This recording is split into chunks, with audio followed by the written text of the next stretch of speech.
आशिक परवीन।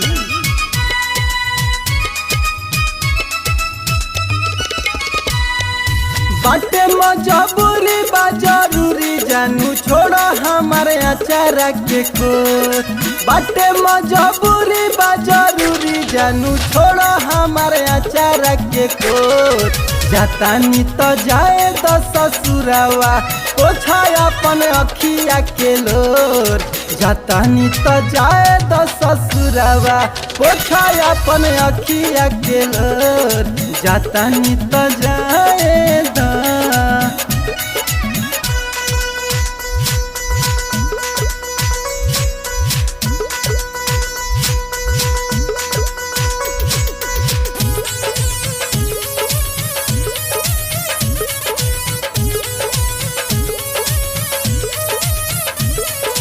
कुछ दिन जानू अब कर परहेज हो।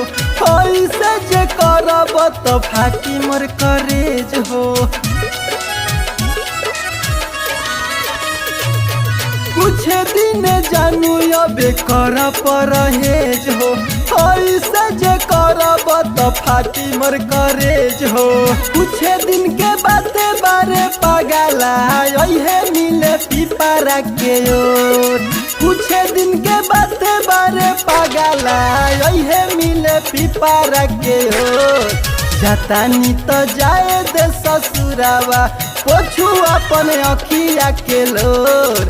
जातानी तो जाए दे ससुरावा छोड़ू हमारे अचारा के कोर। जातानी तो जाए दा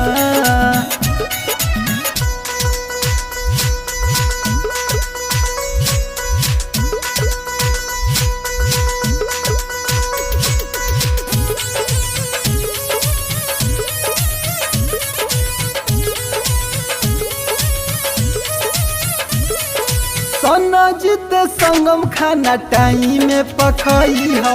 नीप मनी से तनी के समझाई हा।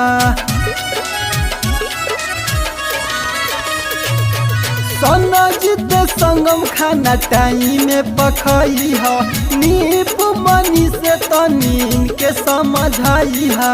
मारी कटारी रे पगला कढ़बे कहमरो करे। मारी कटारी रे पगला कढ़बे कहमर करे।